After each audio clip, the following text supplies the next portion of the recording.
Buenas tardes, vamos a explicar el trabajo práctico 8, física del granizo y del sacabollos. Bueno, primero esto del granizo, que pasó hace poquito en Saladillo, es un fenómeno meteorológico, una precipitación que se origina en cierto tipo de nubes convectivas, quiere decir que son nubes que producen procesos de convección que hace que el aire caliente suba y se enfríe. Al enfriarse hace que el agua contenida, gotitas de agua contenida, se transformen en hielo, cambio de estado.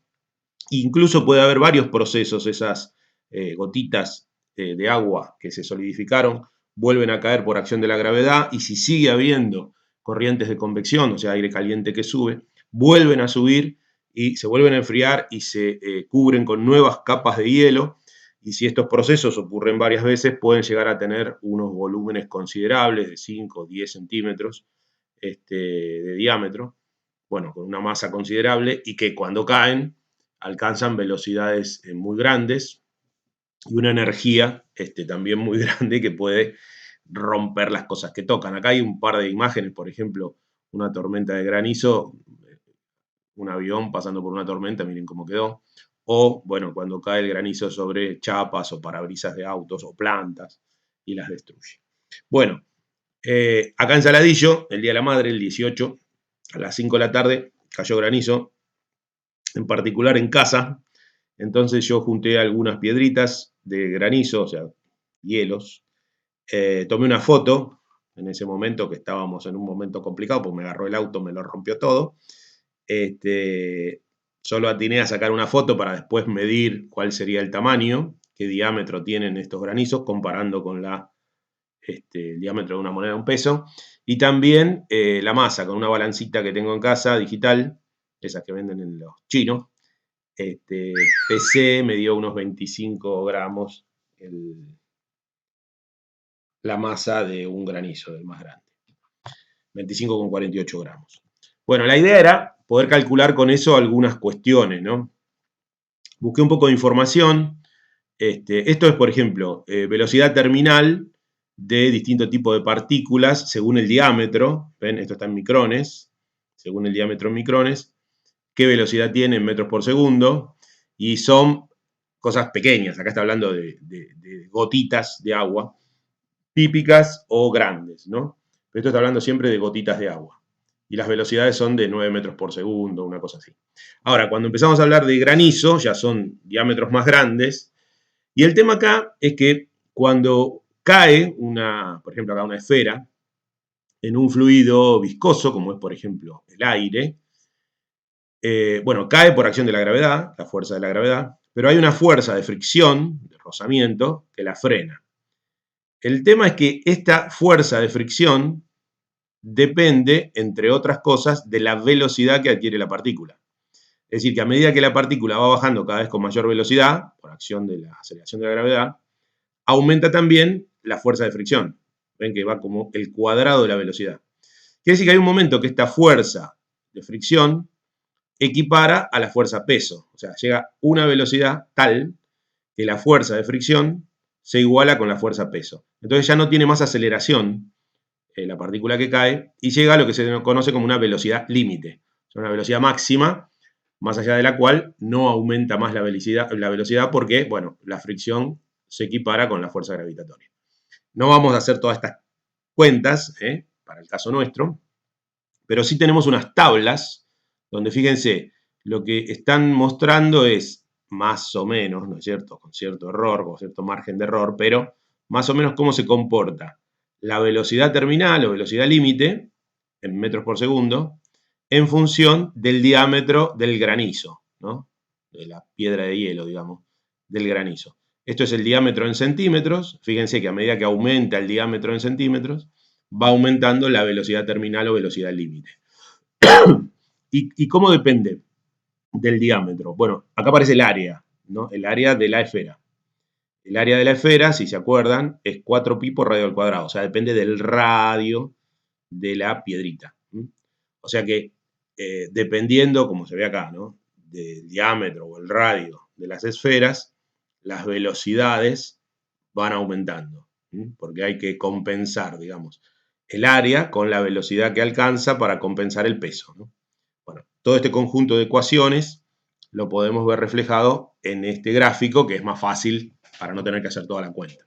Si interpretamos el gráfico, dado un diámetro de la piedra que cae, miramos acá y sacamos con qué velocidad cae, ¿no? Por ejemplo, si yo tuviera una piedrita de 5 centímetros, miro acá y más o menos baja a 40 metros por segundo. ¿Se entiende? Si en cambio tengo una piedrita de 10 centímetros, vengo por acá y más o menos va a bajar a 55 metros por segundo. ¿Sí? Así se usa el grafiquito este. Bueno, en base a eso, lo que nos preguntábamos es, teniendo en cuenta la información de las filminas anteriores, o sea, el tamaño del granizo que cayó en Saladillo, la masa del granizo que cayó en Saladillo, y ese gráfico de recién, de cómo es la velocidad de caída o de impacto, velocidad límite o velocidad terminal, en función del diámetro del granizo, ¿con qué energía impacta un granizo sobre el capó del auto? ¿Mm? Y la segunda pregunta es, si la distancia de frenado, o sea, la profundidad del bollo, cuando pega sobre la chapa del capó del auto, ¿no? Supongamos que es de 3 milímetros más o menos, un poquito más me parece, pero pongamos 3 milímetros, ¿cuál es la fuerza media que ejerció cada impacto sobre la chapa? O de la chapa sobre la piedra de granizo, ¿no? Que es la misma. Despreciar la energía remanente en el bollo o utilizada para romperlo. Ustedes saben, cuando pega el granizo, en general rebota. O pega y se rompe, también puede pasar. Pero esa energía que se lleva al rebotar o que se usa para romper el granizo, la vamos a despreciar. Vamos a suponer, para hacerlo más fácil, que el granizo pega contra la chapa y queda quieto. O sea, se gasta toda la energía en deformar la chapa. Para hacerlo más simple es eso, ¿no?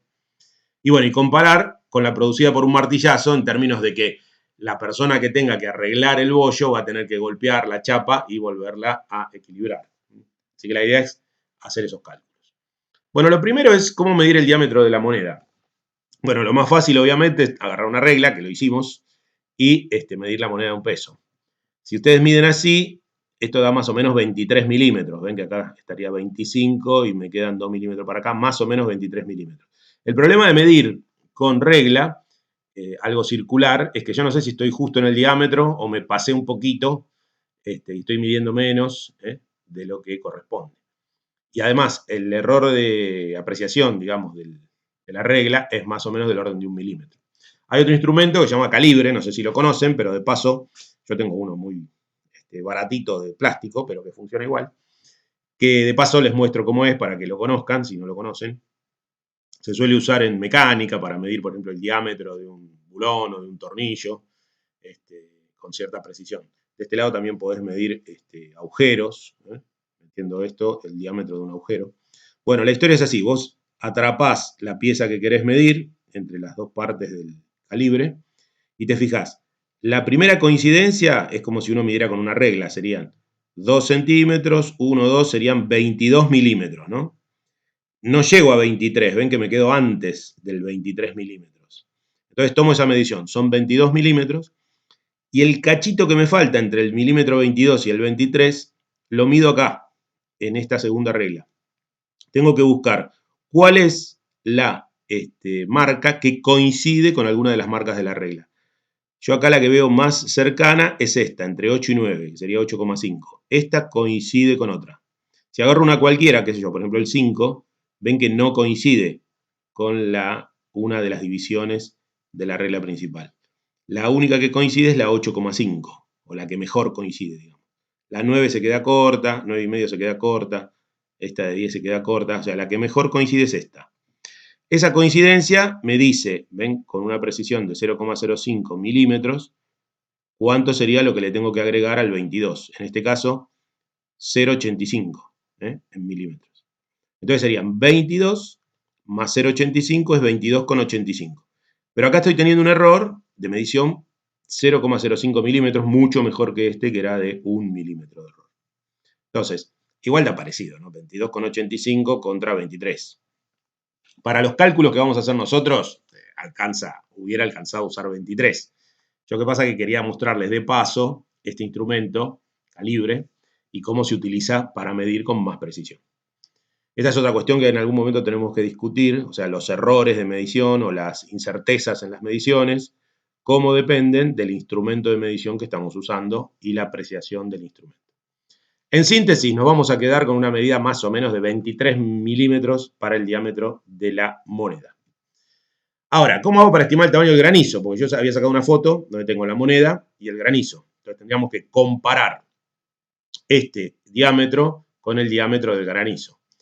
Entonces, uno podría trabajar, si quieren, sobre la imagen directamente de la computadora y medir con una regla esto y esto, puede ser.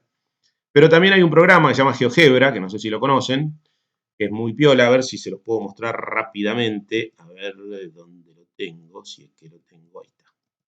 Este. Entonces, este programa se llama GeoGebra, es gratuito, muy interesante para hacer cosas de matemáticas sobre todo. Bueno, me permite poner una foto, voy acá, ven donde dice insertar imagen, van a insertar imagen y ponen la foto que necesitan. Después vamos a agregar unos puntos, ven acá donde dice nuevo punto. Entonces puedo poner un punto, qué sé yo, en un extremo de la moneda y otro punto en otro extremo de la moneda. Y después hay una herramienta que se llama distancia o longitud, que es como una especie de regla, ¿no? Entonces yo marco entre este punto y ven, me dice la medida. Esto lo puedo correr de lugar. Ah, no, con esto corro todo. Ahí. Bueno, ven, esto me dice la medida que hay de acá a acá. Puedo hacer lo mismo con el granizo, pongo un punto acá en un extremo y otro acá en el otro extremo, y mido la distancia que hay de acá a acá. ¿Ven? Entonces me da, no me deja, ahí. Me da que si esta relación es 0,32, en las mismas unidades esta relación es 0,81. Y con eso me puedo hacer una regla de 3 y saber cuántas veces entra la moneda en el tamaño este.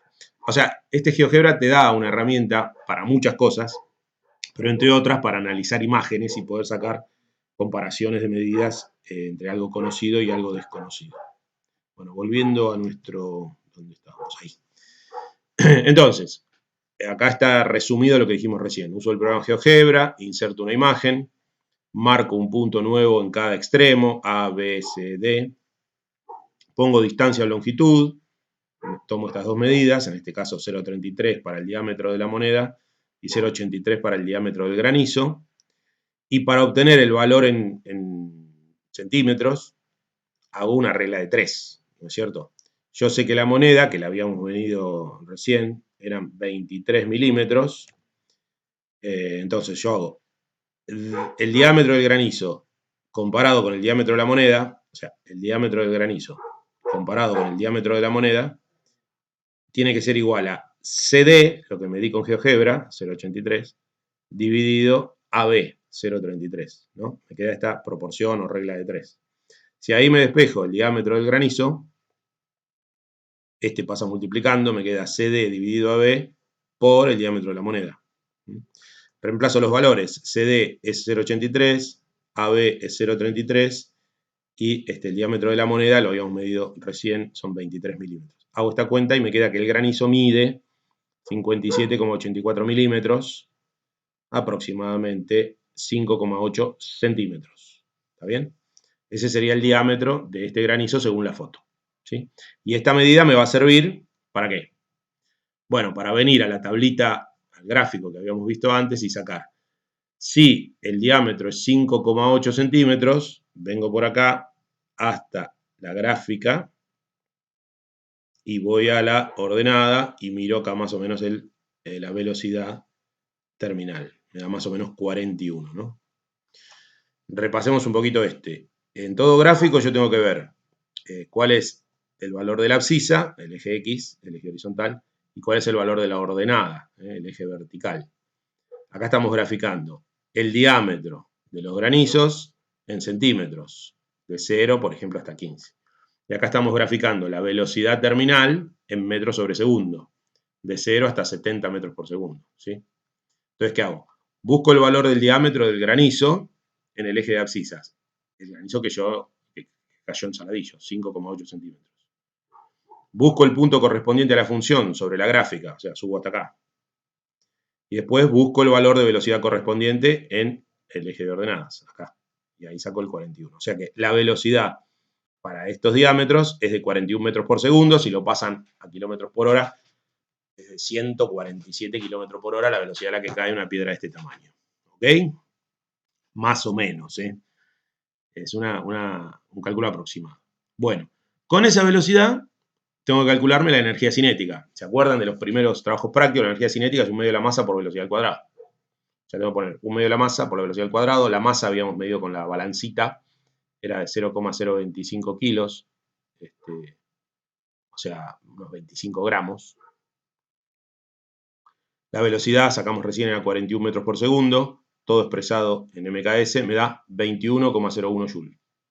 La idea sería esta. Acá está la chapa del capó del auto, viene la piedra de granizo cayendo con una velocidad de 41 metros por segundo, con una masa de 25,48 gramos, más o menos 0,025 kilos, ¿no? Entonces la energía que trae, un medio de la masa por la velocidad al cuadrado, es más o menos de 21 joules. Y con eso va a pegar sobre la chapa del capó. ¿De acuerdo? Y ahora la otra parte era, bueno, ¿cómo se frena, no? Acá yo hice un esquema bastante rudimentario.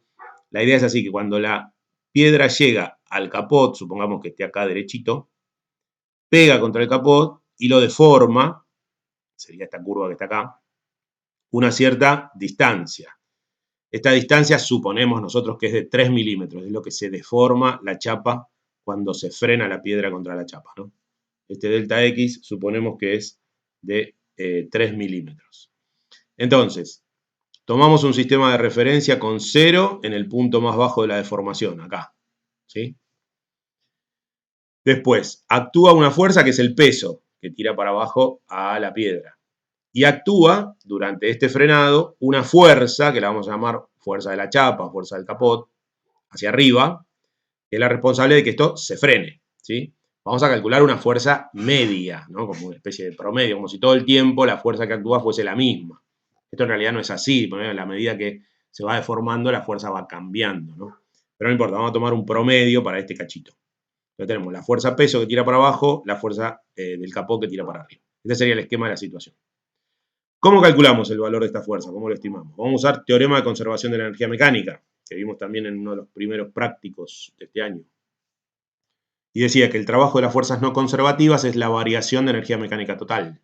O sea que el trabajo de las fuerzas no conservativas es la energía final, después que se frenó, cuando está acá abajo, menos la energía inicial, que es la energía que tenía acá arriba, justo en el momento que empezó el impacto.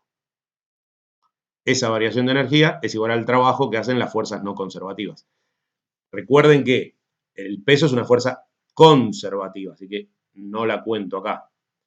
La que sí tengo que contar es la fuerza del capot, que es una fuerza no conservativa. Así que aplico este teorema de conservación de energía mecánica a este caso y me da así. El trabajo va a ser la fuerza, que es la fuerza del capot, por el desplazamiento, delta X, cuánto se mueve la piedrita desde acá hasta acá, por el coseno del ángulo que forma el vector fuerza, que va para arriba, con el vector desplazamiento que va para abajo. Es un ángulo de 180 grados. Este que es así. El desplazamiento es hacia abajo, pero la fuerza es hacia arriba. 180 grados. Y la variación de energía es la energía final, cuando llego acá y me detengo, menos la energía inicial que tenía acá arriba. Ojo, cuando llego acá y me detengo, abajo de todo, la energía es cero, porque no hay más cinética y tampoco hay potencial gravitatoria porque tomé el cero en el punto más bajo de la trayectoria. Esto da cero. Y la energía inicial, que yo tenía acá arriba, es energía cinética más potencial gravitatoria. Acá me equivoqué, chicos. Esto es un más. O sea, la energía que tengo acá arriba es cinética más la potencial gravitatoria. Bueno, ahora hay que hacer estas cuentitas. Para hacer estas cuentitas, acá tenemos los valores, ¿no? Delta X es 0,003 metros, o sea, son 3 milímetros. La energía cinética ya la habíamos calculado antes, esta es 21,01 Joule. La masa la habíamos medido en la balanza, 0,025. Y fíjense, la potencial gravitatoria, que es m por g por h, es la masa de la piedrita, g, la aceleración de la gravedad, que son 10 metros sobre segundo cuadrado, y h es este delta x, que es muy chiquitito, 0,003. Entonces, si hacen la cuenta de la potencial gravitatoria, esta, si hacen la cuentita, miren lo que da. re chiquito, 0,00075. Así que es completamente despreciable este número, ¿no? Da lo mismo si lo sumamos o lo restamos, porque es un número muy chiquitito.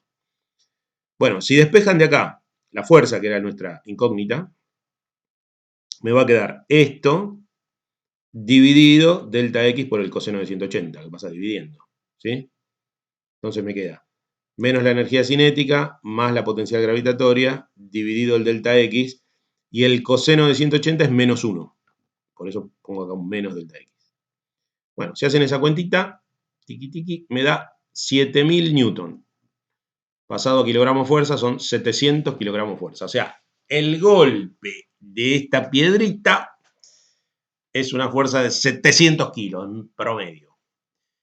Una guasada, ¿o no? Así que naturalmente rompe los vidrios, deforma la chapa y hace unos agujeros interesantes. Bien, si no me equivoqué en las cuentas, este sería el resultado. Y por último, para terminar, decíamos, y bueno, ¿y no se puede comparar esto con lo que producimos con un martillazo? ¿Es parecido a pegarle un martillazo a la chapa? ¿Es más? ¿Es menos? Bueno, yo lo que tomé son valores estimados de la masa del martillo, la velocidad a la que pega un martillo cuando uno lo maneja con la mano. No hice las mediciones, tomé datos de algún sitio web, que acá está. Entonces, suponiendo la masa de un martillo común, que es de 500 gramos, la velocidad, esto es bastante relativo, pero bueno, yo encontré en este lugar que decía que la velocidad más o menos típica de un golpe de martillo es de 6 metros por segundo. Busqué también una piña que pega un boxeador. Hay estudios que miden la velocidad con la que llega la piña de un boxeador a la cara del oponente. Y dice que es más o menos 7,2 metros por segundo, así que anda por ahí. O sea, la velocidad con la que se puede mover la mano de una persona, más o menos andaría por acá, 6 metros por segundo, 7,2 metros por segundo, por ahí.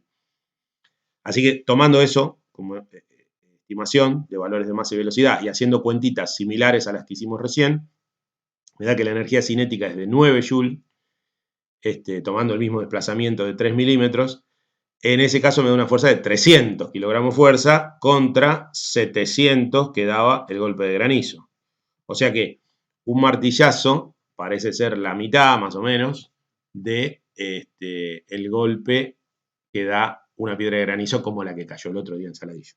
Así que, para terminar, el sacabollos, la persona que arregle el capó, va a tener que dar varios golpes de martillo para equiparar la fuerza que hizo el granizo al caer. Bueno, gente, con eso terminamos el TP8. Espero que se haya entendido. Cualquier cosa me preguntan.